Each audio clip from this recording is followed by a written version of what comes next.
আরেকটি নতুন ভিডিওতে আপনাদের সকলকে স্বাগত জানাই। আজকে নিয়ে এসেছি সাবুর পোলাও।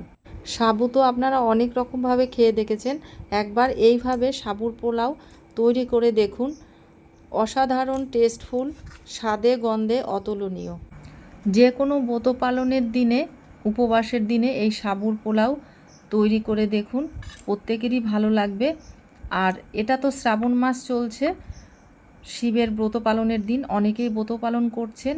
সামনে আর একটা সোমবার আছে। যারা ব্রত পালন করছেন তারা এই সাবুর পোলাও তৈরি করুন।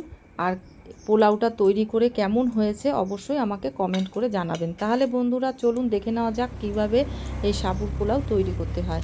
এই সাবুর পোলাও তৈরি করার জন্য এখানে 1 কাপ সাবু নিয়ে নিয়েছি, মোটা দানার সাবু। এইবার জল দিয়ে ভালো করে কষলে কষলে ধুয়ে নেব, যতক্ষণ না পর্যন্ত পরিষ্কার জল বের হচ্ছে। এই সাবুর পোলাও তৈরি করতে অবশ্যই মোটা দানার সাবু নিয়ে নেবেন, তাহলে পোলাওটা খুব ভালো হবে। আর এইভাবে পরিষ্কার করে ধোয়ার পরে একদম অল্প পরিমাণে জল দিয়ে 2-3 ঘন্টার জন্য ভিজিয়ে রাখবো। আপনারা দেখে নিন বন্ধুরা কতটা পরিমাণে জল দিয়ে ভিজিয়ে রাখতে হয়। একদম সামান্য পরিমাণে জল দিতে হবে, সাবুর উপরে অল্প একটু জল থাকবে। এই জলগুলো সম্পূর্ণ টেনে নেবে সাবু। 2-3 ঘন্টা পরে একদম ঝরঝরে সাবু রেডি হয়ে যাবে। দেখুন একটুও জল নেই, অথচ সাবুগুলো সম্পূর্ণ ভিজে গেছে আর ঝরঝরে হয়ে গেছে। এটা বেশি জলে ভিজিয়ে রাখা যাবে না, তাহলে পোলাওটা ঝরঝরে হবে না। এরকম ঝরঝরেভাবে মানে সাবুটা ভিজিয়ে রাখতে হবে। আপনারা দেখেই বুঝতে পাচ্ছেন সাবু ভিজে গেছে অথচ ঝরঝরে, আর একটু চাপ দিলে সাবুটা একদম নরম। এইবার এই দিকে একটা কড়াই বসিয়ে দিয়েছি। এই কড়াইতে আমি কিছুটা পরিমাণে কাঁচা বাদাম ভেজে নেব। এবার খুব ভালো করে শুকনো খোলায় কাঁচা বাদামগুলো ভেজে নিতে হবে। বাদামগুলো আমার সম্পূর্ণ ভাজা হয়ে গেছে। দেখুন বাদামগুলো সম্পূর্ণ ফেটে ফেটে গেছে, তার মানে বাদামটা সম্পূর্ণ রেডি হয়ে গেছে। এবার বাদামটা নামিয়ে খোসা ছাড়িয়ে নেব। আর এইদিকে একটা প্যান বসিয়ে দিয়েছি। আর বাদামগুলো ছাড়ানোর পর দেখুন বন্ধুরা এরকম পর্যায়ে এসছে, একদম পরিষ্কার করে ছাড়িয়ে নিয়েছি। আর এইদিকে আমি প্যানে 1 টেবিল চামচ ঘি দিয়ে দিলাম। এই ঘিয়ের মধ্যে বাদামটা ভেজে নেব। ঘিটা সম্পূর্ণ গলে গেছে। এবার বাদামগুলো ঘিয়ের মধ্যে ঢেলে দিলাম। ঢেলে দিয়ে এমনিতেই শুকনো খোলায় বাদামগুলো ভাজা আছে, আর একটু 2-1 মিনিট নাড়াচাড়া করে বাদামগুলো একটু লাল লাল করে ভেজে নেব। দেখুন বন্ধুরা বাদামগুলো একদম ভাজা হয়ে গেছে, লাল লাল হয়ে গেছে। এবার বাদামগুলো নামিয়ে নেওয়ার পরে কয়েকটা কাজু বাদাম এর মধ্যেই ভেজে নেব। এবার এই কাজু বাদামগুলো লাল লাল করে ভেজে নিয়েছি। এবার ওই প্যানের মধ্যে 1 টেবিল চামচ ঘি আর 1 টেবিল চামচ সাদা তেল আমি দিয়ে দিয়েছিলাম। এবার তেল আর ঘি, সাদা তেল আর ঘি দিয়ে আমি রান্না করেছি। আপনারা চাইলে সম্পূর্ণ ঘি দিয়েও রান্না করতে পারেন। এবার এর মধ্যে দিয়ে দিয়েছি এরকম টুকরো করা আলু আর গাজর। আচ্ছা, এবারে এই গাজর আর আলুর মধ্যে দিয়ে দেব সন্দক লবণ। যেহেতু এটা ব্রত পালনের জন্য করছি একদম নিরামিষভাবে, তাই এখানে সন্দক লবণ ব্যবহার করেছি। আর দিয়ে দিলাম হলুদ।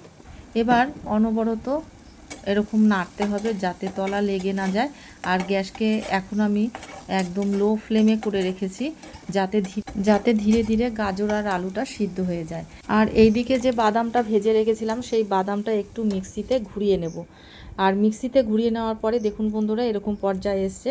আচ্ছা, এদিকে গাজর আর আলু কতটা রান্না হয়েছে একটু দেখে নেব, এখনও একটু বাকি আছে। এবারে এর মধ্যে দিয়ে দেব কাঁচা লঙ্কা কুচি, কিছুটা ভাঙা কাজু আর কিশমিশ। যে যেরকম ঝাল খাবেন সে সেই অনুযায়ী ঝাল দেবেন। এবার কাজু কিশমিশ কাঁচা লঙ্কা কুচি দেওয়ার পরে ভালো করে কিছুক্ষণ রান্না করে নেব। দেখুন বন্ধুরা সবজিগুলোর কালার একদম চেঞ্জ হয়ে গেছে। এবার এর মধ্যে দিয়ে দিলাম 1 চামচ চিনি। যে যেরকম মিষ্টি খাবেন সে সেই অনুযায়ী চিনি দেবেন। এবারে চিনি দেওয়ার পরে আরও কিছুক্ষণ এইভাবে নাড়াচাড়া করে রান্না করে নেব। আর দেখুন আলুগুলো সিদ্ধ হয়ে গেছে, গাজরটাও সিদ্ধ হয়ে গেছে। এবার এর মধ্যে দিয়ে দেব সেই ভিজিয়ে রাখা সাবু। আগে অর্ধেকটা সাবু দিয়ে একটু নাড়াচাড়া করে নিলাম, তারপরে যে বাকি সাবুটা সম্পূর্ণ এর মধ্যে দিয়ে দিলাম। আচ্ছা, এবারে সমস্ত সাবু গুলো দেওয়ার পরে ভালো করে এইভাবে ধীরে ধীরে নাড়িয়ে নিতে হবে। আমার এই ভিডিওটি কেমন লাগলো অবশ্যই কমেন্ট করে জানাবেন, আর বাড়িতে তৈরি করে রেসিপিটি কেমন হয়েছে সেটাও আমাকে কমেন্ট করে জানাবেন। কমেন্ট করে জানালে আমি উৎসাহিত হই আবার নতুন ভিডিও করার জন্য। আর এইবার বন্ধুরা আমি এর মধ্যে দিয়ে দিলাম যে বাদাম আমি গুঁড়ো করে রেখেছিলাম, সেই বাদামটা দেওয়ার পরে এইভাবে ভালো করে নাড়িয়ে নেব। আর দেখুন পোলাওটা কতটা ঝরঝরে হয়েছে আর কতটা সুন্দর লাগছে দেখতে, কতটা লোভনীয়। পোলাওটা একদম শেষের পর্যায়ে প্রায় রেডি হয়ে গেছে।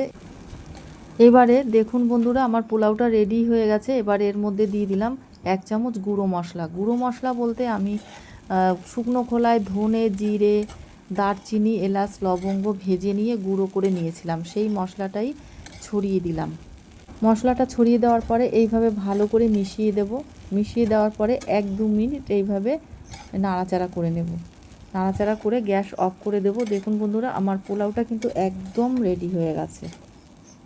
পোলাওটা নামিয়ে নিয়েছি, দেখুন কতটা লোভনীয় হয়েছে দেখতে যতটা লোভনীয়, খেতেও অসাধারণ টেস্টফুল, মজাদার। বন্ধুরা আমার এই ভিডিও যদি একটুও ভালো লেগে থাকে তাহলে আমার এই ছোট্ট ইউটিউব চ্যানেলটিকে সাবস্ক্রাইব করে আমার পাশে থাকবেন, আর আমার এই ভিডিওটিতে অবশ্যই একটি লাইক দিয়ে যাবেন। তাহলে বন্ধুরা এ পর্যন্তই, নেক্সট ভিডিওতে আবার দেখা হবে। আপনারা খুব ভালো থাকুন, সুস্থ থাকুন।